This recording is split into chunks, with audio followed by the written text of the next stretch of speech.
दर्पण में और कैमरे में एक बहुत बड़ा अंतर है। दर्पण में और कैमरे में बहुत बड़ा अंतर है। दर्पण कांच, आईना, दर्पण। दर्पण के सामने कोई आया, हट गया, दर्पण के सामने से सब हट गया। बोलो सही है कि गलत है?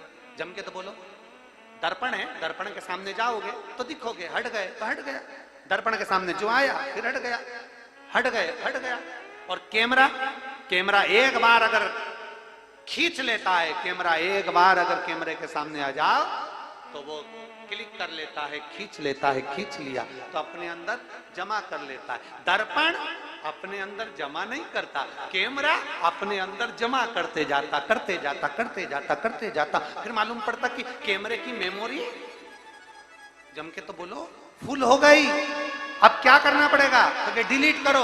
डिलीट नहीं करोगे तो क्या होगा? तो काम मोबाइल हैंग मारेगा। हैंग मारेगा मतलब अच्छे से नहीं चलेगा, अटकेगा, चलेगा नहीं, बढ़िया नहीं होगा, क्योंकि उसमें मेमोरी बहुत भरा गई, उसमें बहुत सारे फोटो आ गए, उसमें बहुत सारा वीडियो आ गया, बहुत सारा उसमें लेखनी आ गई, बहुत सारी वॉइस आ गई, तो वो हैंग मार रहा, चल नहीं रहा।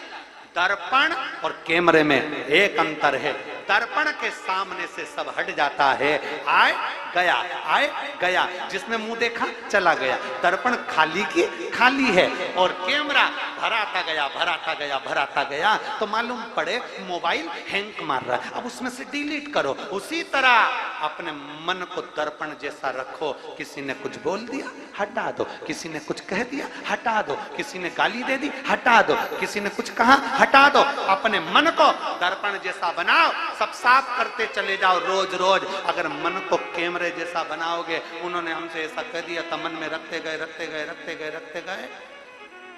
सास ने ऐसा बोल दिया, रखते गए। बेटे ने ऐसा बोल दिया, जमाई ने ऐसा बोल दिया, पड़ोसी ने ऐसा बोल दिया, उसने ऐसा बोल दिया, सब अंदर भरते गए, भरते गए, भरते गए। मालूम पड़ा मोबाइल हैंग मारने लगा, डिप्रेशन में रहने लगे, नींद नहीं आ रही, चिंता कर रही, दो दिन तक नींद नहीं आ रही, मेरी बहुत चिंता, बहुत टेंशन, सिर दुख रहा है, पैर दुख रहा है, हाथ पैर दुख रहा है, मुझे नींद नहीं आ रही, मैं डिप्रेशन में चले गया। कारण क्या है? क्योंकि तुमने पूरी मेमोरी फुल करके रख ली। इसलिए निवेदन है, डिलीट करिए। और आप सबसे निवेदन है, कैमरे जैसे मत बनो, अंदर मत भरो। बनना है तो दर्पण जैसे बनो, सब निकाल कर बाहर करते चले जाओ। आया गया, आया गया, आया गया, जाओ जाओ। किसी ने गाली दे दी, अपशब्द कह दिया, ताने दे दिया, आड़ा टेढ़ा बोल दिया, सब जाओ, सब जाओ, सब जाओ। कितना अपने आप को फ्रेश रखिए, अपने आप को खुश रखिए।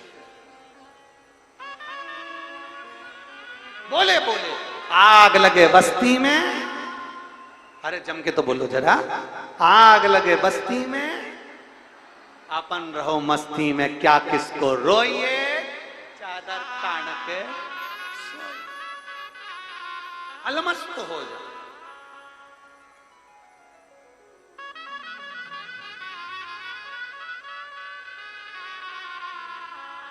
एक अलमस्त का जीवन। अच्छा तुम ईमानदारी से बोलो, दुनिया में जितनी गाली किसी को नहीं पड़ती होगी, उतनी सीवर वाले महाराज को पड़ती है। और कहीं का होए ना तो आधा तो डिप्रेशन में पड़ के बोतल लगा के हॉस्पिटल में पड़ जाए। परंतु जिसके सिर ऊपर तेरा हाथ तो दुख काहे का होवे, तो दुख काहे का होवे। अलमस्त हो। दर्पण, मन को दर्पण जैसा बनाओ। किसी ने बोला साइड, किसी ने कहा साइड, किसी ने कहा साइड। ये कानों में कुंडल काहे के लिए पहनते हो? जल्दी बोलो, कानों में कुंडल काहे के लिए पहनते हो? सुंदर दिखने के लिए। कानों में कुंडल सुंदर दिखने के लिए पहनते हो? नहीं, ये कानों में छेद इसलिए करा जाता है कि अच्छी बात आए ना तो ये कानों के अंदर जाने देना, बेकार बात आए ना तो कुंडल वाली जो छेद है